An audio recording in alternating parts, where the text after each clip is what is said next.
Chapter 2. For the time that he could not understand, Brian could do nothing. Even after his mind began working and he could see what had happened, he could do nothing. It was as if his hands and arms were lead. Then he looked for ways for it not to have happened. Be asleep, his mind screamed at the pilot. Just be asleep, and your eyes will open now, and your hands will take the controls, and your feet will move to the pedals. But it did not happen. The pilot did not move, except that his head rolled on a neck impossibly loose as the plane hit a small bit of turbulence. Somehow the plane was still flying. Seconds had passed, nearly a minute, and the plane flew as if nothing had happened. And he had to do something, but didn't know what to do. Help! He had to help! He stretched one hand towards the pilot, saw that his fingers were trembling, and touched the pilot on the chest.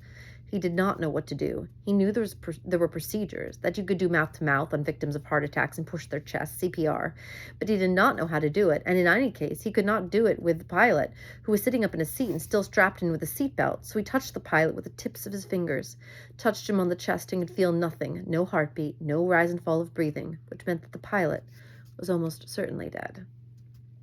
Please, Brian said, but did not know what or who to ask. Please. The plane lurched again, hit more turbulence, and Brian felt the nose drop. It did not dive, but the nose went down slightly, and the down angle increased the speed, and he knew that at this angle, this slight angle down, he would ultimately fly into the trees. He could see them ahead on the horizon, where before he could only see sky. He had to fly it somehow.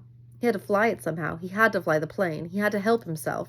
The pilot was gone. Beyond anything he could do, he had to try to fly the plane.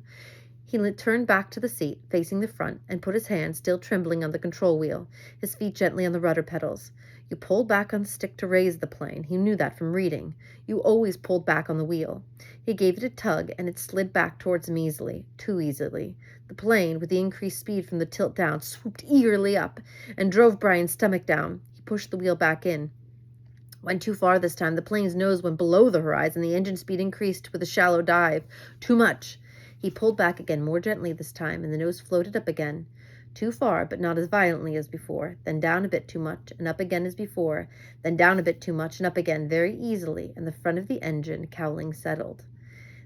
When he had it aimed at the horizon, and it seemed to be steady, he held the wheel where it was, let out his breath, which he had been holding all this time, and tried to think what to do next.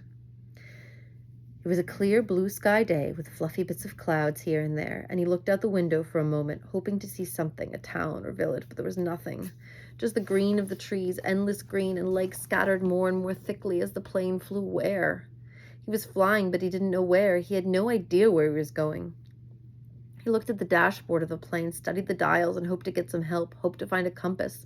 But it was all so confusing, a jumble of numbers and lights. One lighted display in the top center of the dashboard said the number 342, and another next to it said 22. Down beneath that were the dials with lines that seemed to indicate what the winds were doing, tipping or moving, and one dial winds were doing, tipping or moving, and one dial with a needle pointing to the number 70, which he only thought, might be the altimeter. The device that told him his height above the ground, or above sea level. Somewhere he had read something about altimeters, but he didn't remember what or where or anything about them.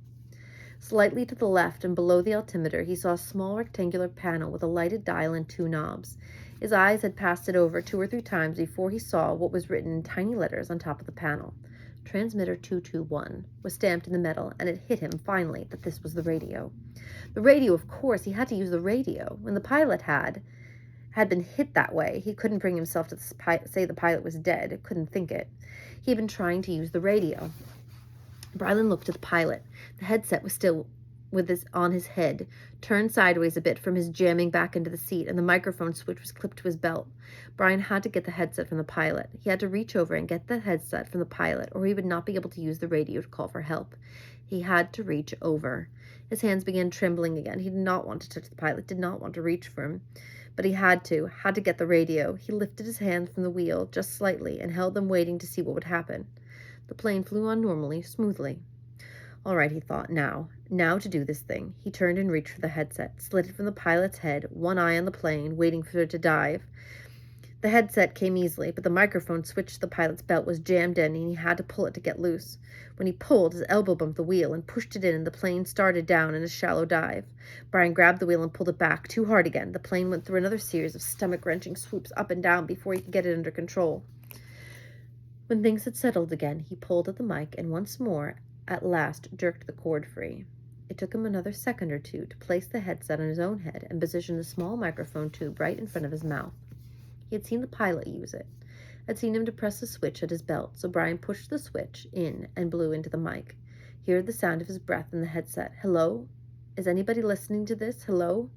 He repeated it 2 or 3 times and then waited but heard nothing except his own breath. Panic came then. He had been afraid. He had been stopped with the terror of what was happening, but now panic came and he began to scream into the microphone over and over again. Help! Somebody help me! I'm on this plane and don't know! Don't know! And he started crying with his screams, crying and slamming his hands against the wheel of the plane, causing it to jerk down and then back up. But again he heard nothing but the sound of his own sobs in the microphone, his own screams mocking him, coming in through the tears. The microphone, awareness cut into him. He had used a CB radio in his uncle's pickup once. You had to turn the microphone switch off to hear anybody else. He reached to his belt and released the switch. For a second, all he heard was a whoosh of the empty airwaves. Then through the noise and static, he heard a voice. Whoever's calling on this radio net, I repeat, release your mic switch. You are covering me. You are covering me. Over.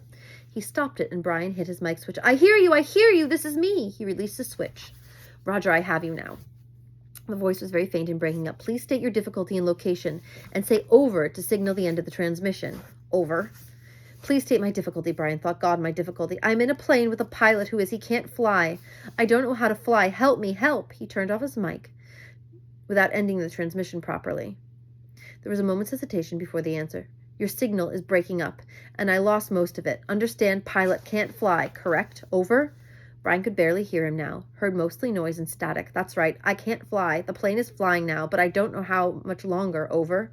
Lost signal again. Your location, please? Flight number? Location? I don't know my flight number, location. I don't know anything. I told you that. Over? He waited, but there was nothing. Once for a second, he thought he heard a break in the noise. Some part of a word, but it could have been static. 2, 3 minutes, 10 minutes. The plane roared, and Brian listened, but he heard no more. Then he hit the switch again. I do not know the flight number. My name is Brian Robeson, and we live in Hampton, New York, headed for the Canadian oil fields to visit my father, and I do not know how to fly a plane, and the pilot... He got off the mic. His voice was starting to rattle, and he felt as though he might start screaming at any second. He took a deep breath. If there's anybody listening who can help me fly a plane, please answer. Again he released, but heard nothing but the hissing of the noise on the headset. After half an hour of listening and repeating the cry for help, he tore the headset off in frustration and threw it on the floor. It all seemed so hopeless. Even if he did get somebody, what could anybody do? Tell him to be careful? All so hopeless. He tried to figure out the dials again. He thought he might know which was speed. It was a lighted number that read 160, but it didn't know if it was actually miles an hour or kilometers, or if it just meant how fast the plane was moving through the air and not over the ground. He knew airspeed was different from ground speed, not by how much. Parts of books he'd read about flying came to him, how wings worked, how the propeller pulled in the plane through the sky. Some things that wouldn't help him now. Nothing could help him now. An hour passed. He picked up the headset and tried again. It was, he knew, in the end, all he had. But there was no answer. He felt like a prisoner, except in a small cell that was hurtling through the sky at what he thought to be 160 miles an hour. Headed, he did not know where, just headed somewhere, until... There it was. Until what? Until he ran out of fuel? When the plane ran out of fuel, it would go down, period. Or he could pull the throttle out and make it go down now. He had seen the pilots push the throttle in to increase speed. If he pulled the throttle back out, the engine would slow down and the plane would go down. Those were his choices. He could wait for the plane to run out of gas and fall, or he could push the throttle in and make it happen sooner. If he waited for the plane to run out of fuel, he would go further, but he did not know which way he was moving. When the pilot had jerked, he'd moved the plane, but Brian could not remember how much or if it had come back to its original course.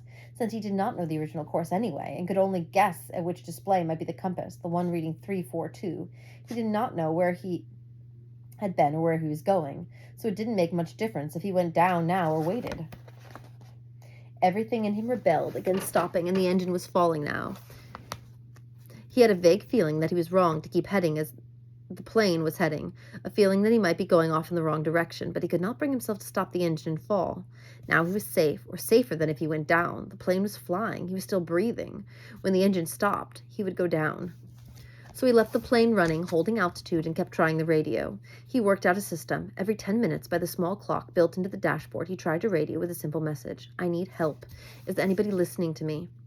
In the times between transmissions, he tried to prepare himself for what he knew was coming. When he ran out of fuel, the plane would start down. He guessed that without the propeller pulling, he would have to push the nose down to keep the plane flying. He thought he may have read that somewhere, or it just came to him. Either way, it made sense. He would have to push the nose down to keep flying speed, and then, just before he hit, he would have to pull the nose back up to slow the plane as much as possible. That all made sense. Glide down, slow the plane, and hit. Hit. He would have to find a clearing as he went down. The problem with that was he hadn't seen one clearing since they'd started flying over the forest, some swamps, but they had trees scattered through them, no roads, no trails, no clearings, just the lakes, and it had come to him they would have to use a lake for landing. If he went down in the trees, he was certain to die. The trees would tear the plane to pieces as it went into them.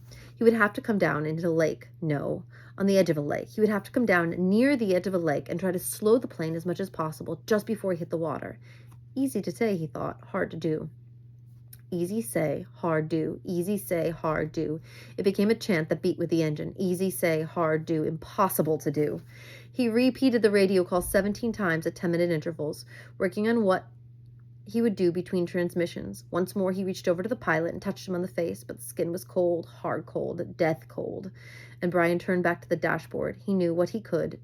He did what he could, tightened his seatbelt, positioned himself, rehearsed mentally again and again what his procedure would be. When the plane ran out of gas, he should hold the nose down and head for the nearest lake and try to fly the plane kind of onto the water. That's how he thought of it, kind of fly the plane onto the water. And just before it hit, he should pull back on the wheel and slow the plane to reduce the impact. Over and over, his mind ran the picture of how it would go. The plane running out of gas, flying the plane into the water, the crash. From pictures he'd seen on television, he tried to visualize it. He tried to be ready. But between the 17th and 18th radio transmission, without a warning, the engine coughed, roared violently for a second, and died. There was a silence, cut only by the sound of the wind-milling propeller and the wind past the cockpit. Brian pushed the nose of the plane down and threw up.